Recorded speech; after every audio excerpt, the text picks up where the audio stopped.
Hi, welcome to our poster presentation entitled Editorial Recommendations in Nature and Science.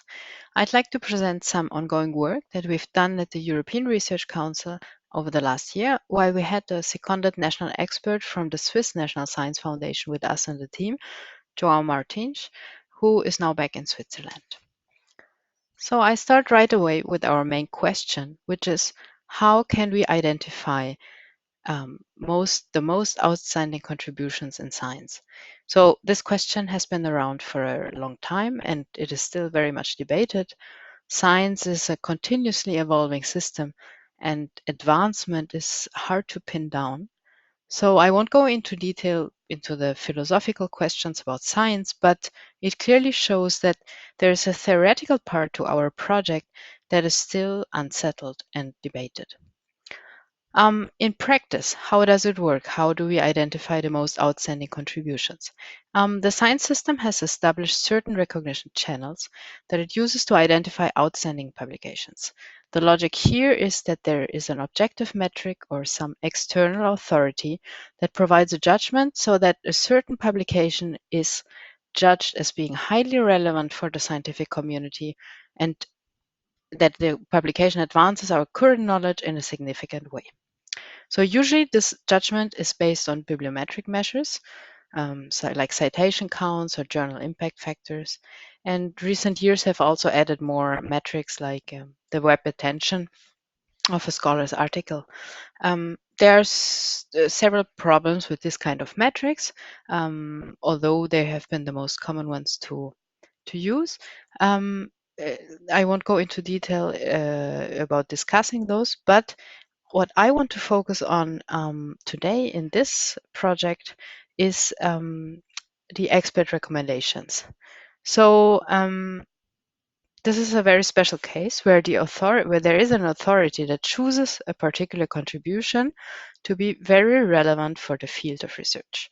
So this is usually done in the form of an award or a prize. For example, a journal decides to select the most important publication they had in the past year, and so uh, they uh, they award a prize. They have a committee. Yeah, so this has obviously the advantage of having a human expert judgment behind the selection um, and the identification of an outstanding research contribution. Um, and it is done in a relatively short time window. So it is pretty immediate take up. So you don't have to wait, for example, like for a citation metrics to appropriately calculate the impact. So today, in this presentation, I will focus exactly on these kind of expert recommendations, and I will focus on science magazines that use these kind of expert recommendations to guide the community.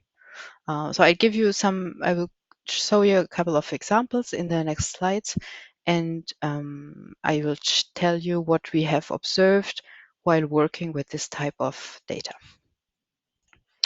So I just put up our working definition of what an editorial recommendation actually is.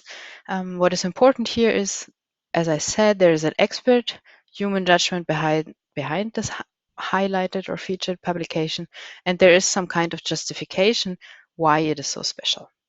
So by working with this type of data, we came up with three main categories that you need to respect in order to be able to compare and generalize the findings about recommendations. So, for example, it's not to say that the paper has been the highlight of the year versus a paper that has been the highlight of the week, since the pool from which you select the paper is very different and the perspectives are different as well. So this is what we refer to here just as an example of regularity. So what we want to see in the project that I'm presenting is we wanted to know more about the properties of the editorial recommendations.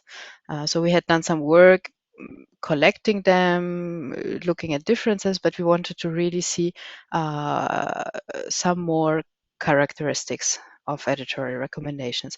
And we do so by collecting them from two major science journals, Nature and Science. So this is the example I mentioned. We here in the data I'm presenting, we focused on weekly occurring outward directed editorial recommendations, meaning recommendations that refer to journals outside of the own journal. And they were addressed to the scientific community. So for example, in Science, you have every week a section which is called Editor's Choice that highlights a couple of, on average, around 7 articles every week. And the same holds for Nature, where you have a section called Research Highlights, and it will highlight you the publications they recommend outside of their own journals. So what we did is we collected data from around 11 years of these editorial recommendations. The majority of the publication DOIs were obtained through web scraping, but there is also a huge amount of manual data cleaning. The data and which is linked to a preprint can be found under the link here. And in order to collect more information about the properties of these editorial recommendations, we extracted the journal information, the country of authors, and the field information that you can see here. So in the editor's choice, there's a field information. We collected this as well in order to see whether there were some more dominant research areas where the editorial recommendations were published. So, first question, which journals publish most of the editorial recommendations from Nature and Science? You can see it's a typical high-impact journals. Nature refers the majority of the recommendations from Nature point to Science, whereas the opposite isn't true, but this may have different reasons because Nature has many more sub-journals than Science does, for example. So the next question was regarding the authorships of the editorial recommendations. So there was very similar distributions in both journals about the highlights they pick. The US has been the most prominent one, followed by European authors. And regarding the field information, I have to say there was a huge diversity. For Nature, there were 517 different fields. For Science, almost 900. So we grouped them together into the most prominent ones based on subjective judgment. And it was just an approximation to see whether there were some main differences regarding the editorial recommendations in the two journals. So the distributions are very similar for these areas, except for biology, chemistry, ecology, and zoology. So especially in Nature, we could observe a steady increase in editorial recommendations in the field of ecology across the years. So, future avenues for this project entail, of course, comparisons with concurrent measures of research impact, such as bibliometrics. And we are also interested in figuring out more about the different types of recommendations and their differences. Finally, we think that it is very important to improve the availability of this data because it is data that can be interesting for many people. And we'd like to use to make this data available for the community, but also engage the community in the maintenance.